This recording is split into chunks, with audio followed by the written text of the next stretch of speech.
हाय हाय हाय हाय प्रधान हाय हाय हाय हाय हाय। दोस्तों, पटना के BJP office में भयंकर तरह से अफरा तफरी मच गई। कार्यकर्ता ही शीर्ष नेतृत्व के खिलाफ आ गए और सीधे नारेबाजियां करने लगे। नारेबाजी में धर्मेंद्र प्रधान मुर्दाबाद और नित्यानंद राय चोर है के बकायदा नारे लगाए गए। पार्टी कार्यालय में बैठकर कार्यकर्ताओं ने ये नारे लगाए हैं।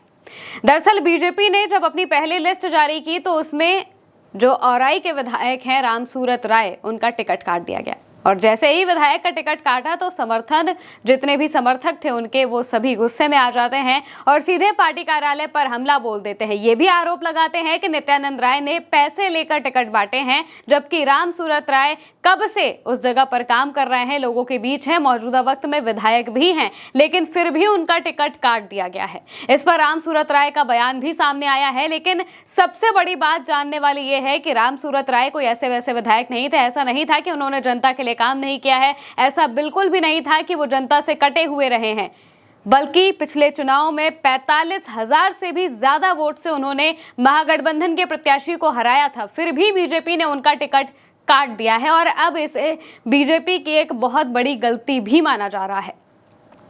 औराई का जो जाति समीकरण है ये भी हम आपको बताएंगे, लेकिन सबसे पहले हम आपको रामसूरत राय का वो बयान बता देते हैं जो उन्होंने टिकट कटने के बाद दिया है। उन्होंने एक्स पर पोस्ट करते हुए बाकायदा लिखा, 2020 के विधानसभा चुनाव में मैंने औराई विधानसभा क्षेत्र से 48,000 से भी ज्यादा वोट से महागठबंधन के प्रत्याशी को हराया था। ये पूरे बिहार में तब जीत का सबसे बड़ा मार्जिन था। पूरे 5 वर्ष तक मैंने औराई विधानसभा क्षेत्र में सड़क, बिजली, पुल सहित अन्य विकास कार्यों की झड़ी लगा दी, तन मन धन से क्षेत्र के जनता की सेवा की। इसका गवाह बिहार का पूरा प्रदेश नेतृत्व है। इसके बावजूद मेरा टिकट काटकर उन अजय निषाद की पत्नी को दिया गया है जो कि कांग्रेस के से चुनाव लड़ने की बात कर रहे थे। 2024 लोकसभा चुनाव में टिकट नहीं मिलने पर भाजपा को छोड़कर कांग्रेस से चुनाव लड़े और हारे भी। अब फिर से भाजपा में आने के बाद उनकी पत्नी को टिकट दे दिया गया है। स्वार्थी और अवसरवादी तत्वों को पार्टी बढ़ावा मिलने से भाजपा कार्यकर्ता भी आहत है। पार्टी को इस विषय पर विचार करना चाहिए। और इसके साथ उन्होंने Narendra Modi, JP Nadda, Amit Shah, BJP for India, BJP for Bihar, Dilip Jaiswal और न जाने कितने लोगों को टैग किया है। ये रामसूरत राय हैं जिन्होंने पोस्ट करके बताया कि कैसे उनके टिकट को काट दिया गया, जबकि वो जनता से जुड़े हुए थे, आमतौर पर काम भी कर रहे थे, लेकिन जानबूझकर उनके साथ धोखा किया गया और अवसरवादी लोगों को टिकट दिया गया है। रामसूरत राय के समर्थकों ने बीजेपी कार्यालय पर धावा बोल दिया। दिलीप जायसवाल से भी वो मिले और अपनी बातें बताई हैं। हालांकि दिलीप जायसवाल ने अभी कुछ भी साफ नहीं किया है कि क्या होगा क्या नहीं होगा, लेकिन औराई से जैसे ही टिकट कटता है तो इसका धक्का रामसूरत राय को भी लगता है। और सबसे ज्यादा जो वहां पर बीजेपी के कार्यकर्ता है, रामसूरत राय को जो पसंद करते हैं, जो उनके लिए काम करते हैं, उनके नाम पर बीजेपी का झंडा उठाते हैं, वो सभी नाराज हो जाते हैं और सीधे बीजेपी कार्यालय पर धावा बोल देते हैं, भयंकर तरीके से प्रदर्शन करते हैं, धरना देते हैं और बार बार एक सुर में एक नारा लगाते हैं कि रामसूरत राय जिंदाबाद। दरअसल रामा निषाद को यहां से बीजेपी ने टिकट दे दिया है। रामा निषाद वो हैं जो कि अजय निषाद की पत्नी है। अजय निषाद बीजेपी के वो नेता हैं जो 2024 के लोकसभा चुनाव में टिकट ना मिलने पर बीजेपी छोड़कर कांग्रेस में चले गए थे। इसके बाद उन्होंने चुनाव लड़ा कांग्रेस से, हालांकि वो हार गए।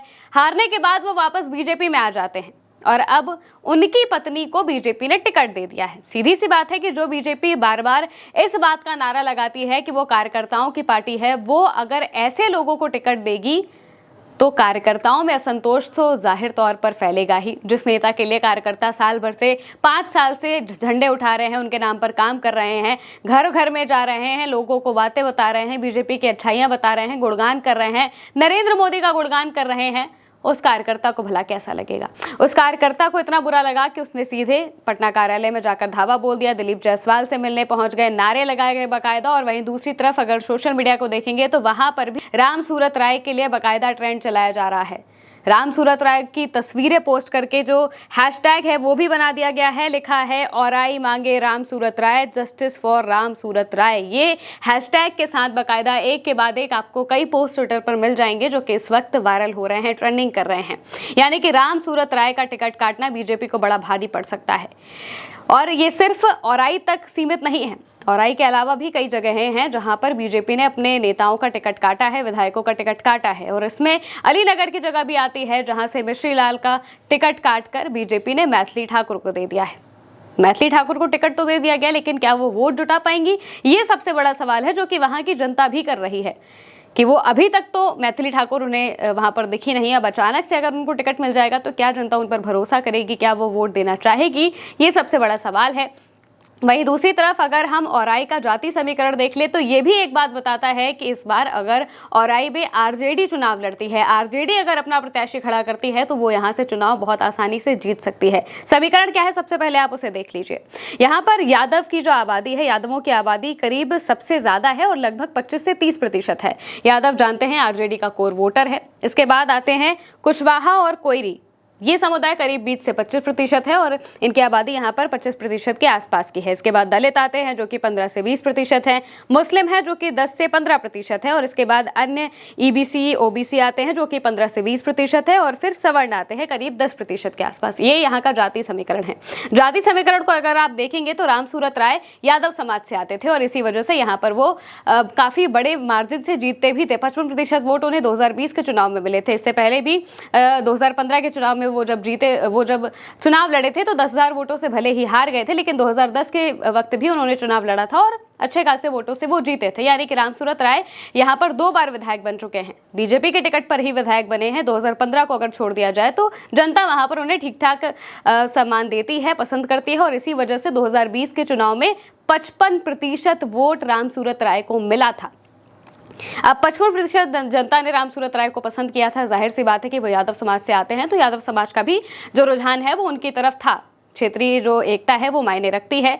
लेकिन अब सहनी समाज से आने वाली रामा निषाद को बीजेपी ने वहां पर टिकट दे दिया है। यानी कि जाति समीकरण के हिसाब से नहीं दिया है बल्कि नेताओं की नाराजगी को देखकर दिया है।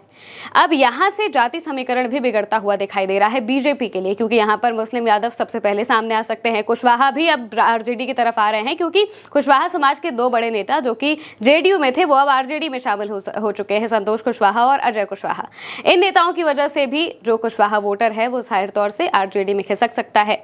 वहीं दूसरी तरफ रामसूरत राय के जो कार्यकर्ता है वो भी ये बात कह रहे हैं कि अब हम उनके लिए प्रचार तो बिल्कुल भी करने नहीं जाएंगे और उनको हरा कर भी दिखाएंगे। ये बात भी रामसूरत राय के जो कार्यकर्ता है वो कहते हुए दिखाई दे रहे हैं। बीजेपी के जो वहां पर कार्यकर्ता है वो कहते हुए दिखाई दे रहे हैं। यानी कि वो खुद भी नहीं चाहते हैं कि उनकी पार्टी ने जिस व्यक्ति को वहां पर खड़ा किया है वो चुनाव जीते।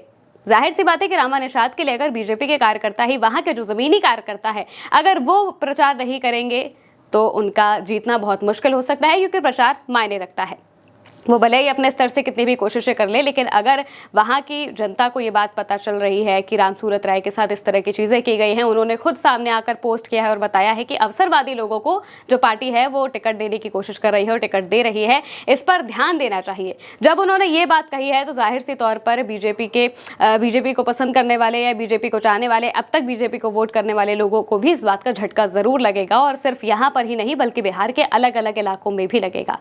जाहिर सी बात है इस बार का जो चुनाव है वो बीजेपी के लिए और मुश्किल होता जा रहा है और अब तो इसे बीजेपी ने खुद अपने लिए और मुश्किल बना दिया है, क्योंकि विधायक के टिकट काट दिए हैं और समर्थक पटना के कार्यालय में जाकर हंगामा कर रहे हैं। अब देखना होगा कि आखिर 14 नवंबर को क्या नतीजे आते हैं। फिलहाल के लिए मेरे साथ इस खबर में इतना ही। आप देखते रहिए उल्टा चश्मा यूसी।